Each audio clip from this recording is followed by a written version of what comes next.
Izinkan saya berjuang bersama rakyat. Dan fakta-fakta politik yang saya temukan dalam rangkaian kontestasi pemilihan wali kota Padang periode 2024-2029.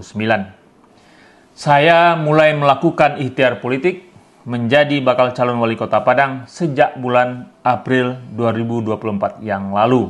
Saya diundang oleh Dewan Pimpinan Pusat PKB ke Jakarta untuk mengikuti prosesi ta'aruf atau perkenalan dengan Ketua Umum DPP PKB Muhaimin Iskandar. Internal DPC PKB Padang berlaku ketentuan bahwa setiap bakal calon wali kota harus membayar sebesar 5 juta rupiah. Saya membayarnya.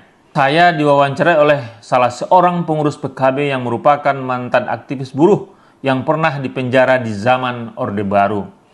Karena sama-sama berlatar belakang aktivis, sesi UKK itu lebih banyak kami habiskan berdiskusi tentang perkembangan politik dan negara.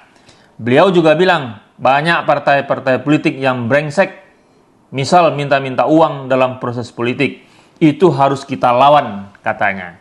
Proses pencalonan saya di Partai Demokrat tidak berlanjut karena saya tidak memenuhi pembayaran uang pendaftaran sebesar Rp7.500.000. Saya juga mendaftar di Partai Demokrasi Indonesia Perjuangan sekitar bulan Mei 2024. PDIP tidak memungut biaya apapun untuk pendaftaran tersebut. Tidak ada biaya yang dipungut Partai Umat untuk pendaftaran. Aturan internal Partai Gerindra, setiap pendaftar untuk bakal calon wali kota harus membayar 5 juta rupiah. Saya membayarnya.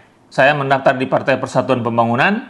P3 tidak memungut biaya apapun atas pendaftaran tersebut. Beberapa orang pengurus partai mengundang saya ke kantornya. Mereka menyampaikan kepada saya bahwa untuk mendapatkan rekomendasi atau surat tugas, saya harus menyerahkan deposit sebesar 500 juta rupiah. Kata mereka, deposit sebesar 500 juta rupiah akan dikembalikan bila saya kalah dalam pemilihan. Tapi partai akan memotong biaya operasional yang sudah dikeluarkan partai. Mereka tidak menyebutkan berapa besaran biaya operasional tersebut. Saya tidak memenuhi tawaran pembayaran deposit tersebut. Untuk mendapatkan SK atau surat tugas dari partai, saya harus menyediakan paling sedikit 300 juta rupiah. Saya tidak merespon dengan serius tawaran mereka agar saya memberikan sejumlah uang yang mereka sebut-sebut karena saya memang secara prinsip tidak mau melakukan politik uang itu. Saya mendaftar di 6 partai politik, yang satu diantaranya, yaitu Partai Demokrat, tidak saya lanjutkan prosesnya. Sampai sekarang, saya belum pernah menerima satupun pemberitahuan dari kelima partai politik tersebut, sampai di mana proses yang mereka sedang jalankan. Di media sosial dan media massa, baik cetak maupun elektronik, saya membaca dan mendengar kursi Partai Gerindra diberikan kepada Henry Septa dan Hidayat.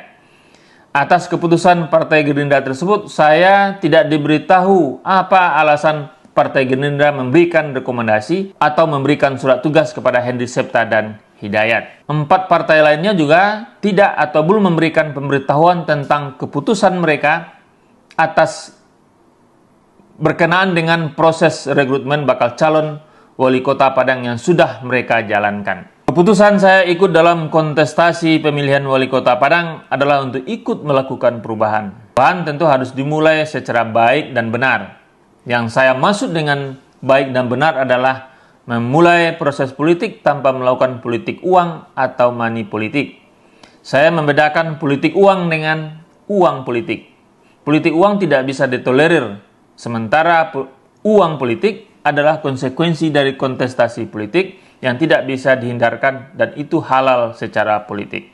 Permintaan mahar, deposit, dan sejenisnya oleh partai politik adalah bentuk politik uang di level partai politik.